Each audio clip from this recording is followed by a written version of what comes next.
Let's go over a few things I've discovered so far. First of all, this is an article by Jeff Rentz, I believe in 2014. If you dig far enough, you can find things. But in this article, he shows the history of the leaders of Israel and how every one of them were born in or had direct family ties to the Russian Empire,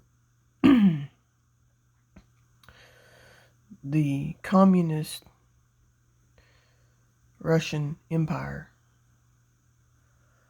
And it's just a very interesting read.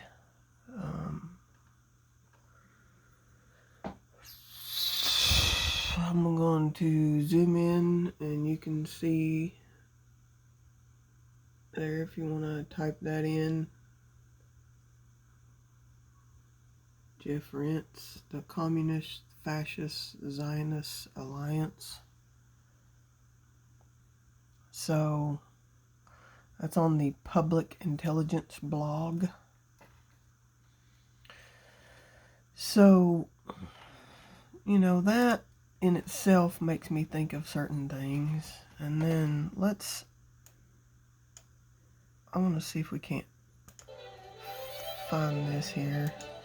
I'm going to have to figure out when he says, let me see if I can go down here to the transcript, show the transcript. Nope, it's not going to show the transcript. See, they just, they allow every little inkling, every little minuscule thing that they want to allow. Okay, they got it over here now, so they moved it. My bad. Apologies on that. But here's what I want to get at. If you type anything in the search line asking why, and Benzion Milikowski was Benjamin's father. His grandfather's name was Nathan Milikowski. Benzion was the father. He was a historian, put it that way. Let's see. Where does it say what he can call him? It probably won't show that part.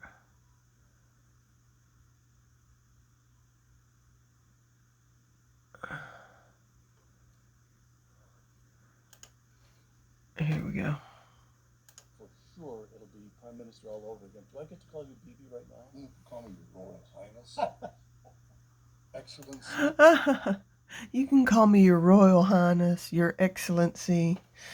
Yeah. Oh boy. So, here's something I found that was pretty interesting. From an author named Alan Hart. He had some ties to the government. I haven't looked him up yet, but this is a pretty interesting article. And, people who cry about the modern day Israeli government, and let me just preface again, as I have in the past, I don't want to make people think that I despise Jewish people or anything like that. Now, I've said, if you're a Jewish person and you adhere to the Talmud, then yeah, I want nothing to do with you whatsoever. But here's the fact of the matter about modern day Israel and the Israeli government. They're not religious.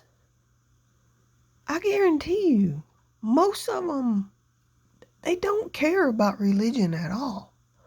The reason they've established who they are over there, they have used religion as an excuse to occupy a land that is full of resources.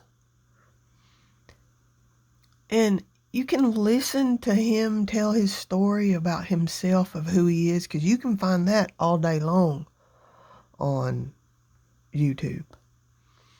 But if you go back and you read, and so far, I mean, I've only found these 2 articles, but I wanted to go ahead and just put this video out because, well, I mean, it's a yucky day here in Tennessee, and I'm just finding the time to research and resource. They put out this big lie and act like, oh, the Jewish, those people, like back from his past, his history, his father, said it was because, they were just subjected to so much anti-Semitism and all that. But if you read these articles and you read, this is from the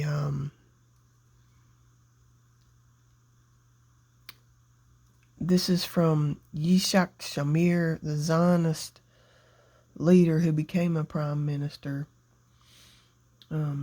He said, for the land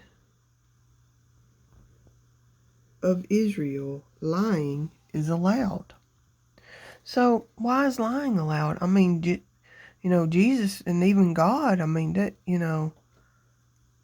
don't want you lying, right? They definitely don't want you lying. I mean, that's not a good thing. And let me pause here because I know this is a lot of writing here, a very large article. Let me pause and get back and find the area where I was that I wanted to show you clearly that it doesn't have anything to do with them wanting to go over there because they were in fear of their lives. It had everything to do with them, these people, these current occupiers. It had everything to do with them wanting to go there and occupy a land that is rich in resources. All right, hold on. So here, he was speaking about the native people of Palestine. See, that's what he called them.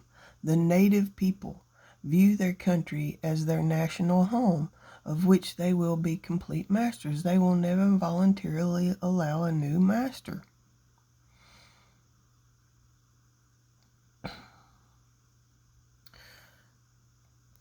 Where does it say it? Again, I keep losing the spot. Okay.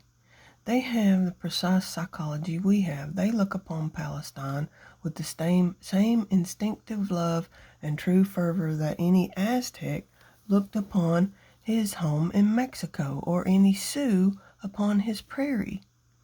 Each people will struggle against colonizers until the last spark of hope that they can avoid dangers of colonization of a conquest is extinguished. The Palestinians will struggle in this way until there's hardly a spark of hope. These quotes that Alan Hart wrote in his book came from Jabotinsky, who wrote The Iron Wall. So these quotes came straight from the Russian-born Jabotinsky, who wrote The Iron Wall, which became the Bible of the revisionist Zionism, and actually the main inspirational text for all Jewish nationalists who became Israelis.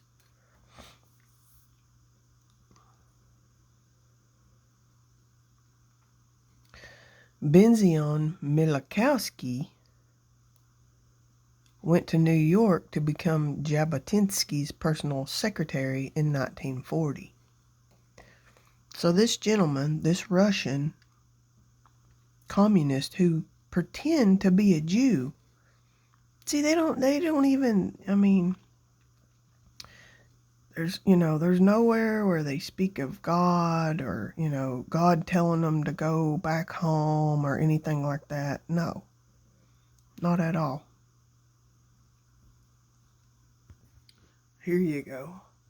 Zionism is a colonizing adventure, and therefore it stands or falls by the question of armed force. It is important to speak Hebrew, but unfortunately, it is even more important to be able to shoot. Or else I am through with playing at colonization.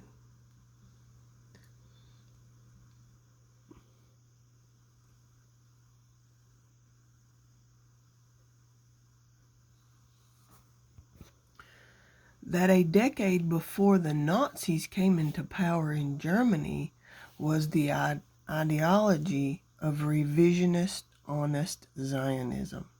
Its big idea, which thrilled Bibi Netanyahu's father, was the application of brute force to give the Arabs, when they that had been dispossessed of their land, no hope of getting it back, there was to be no consideration of what was morally right or wrong. Compromise was entirely ruled out. It was the them or us strategy.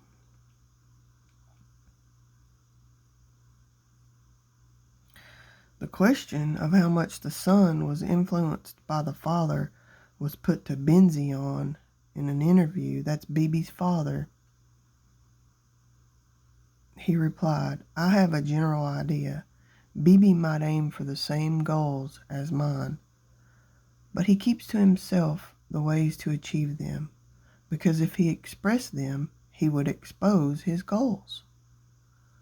So why are you worried about exposing your goals if you're doing what's righteous and what you believe God has sent you to do? Did you know that not one place in their constitution of the new modern Israel do they mention the word God? Did you know that in their writings they even leave the O out to not spell the whole word God? Look it up. So yeah, it's not about religion.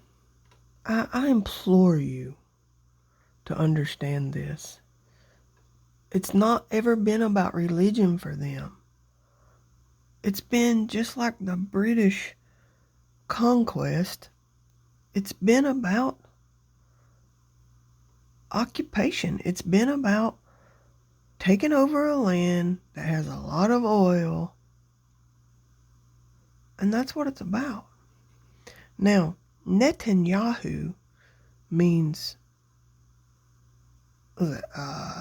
given from God, I believe. We're going to go back to, well, unfortunately, Wikipedia, because that's kind of what you have to do, because you can't find out any real truth on,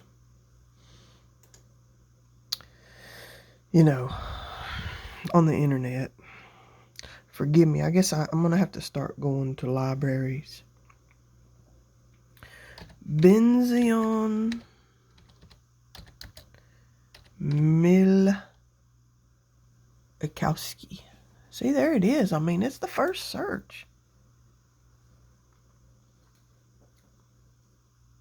It's kind of funny, huh? Mile?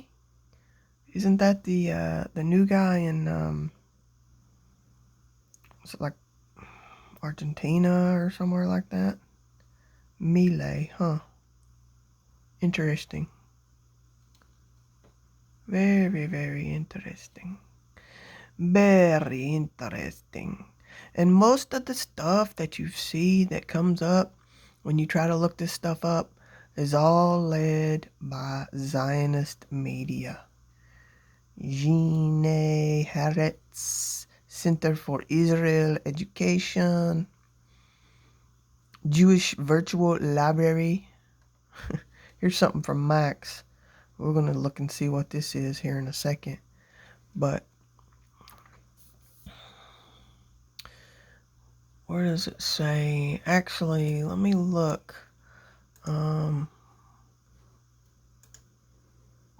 What's the meaning of the word netan-yahoo?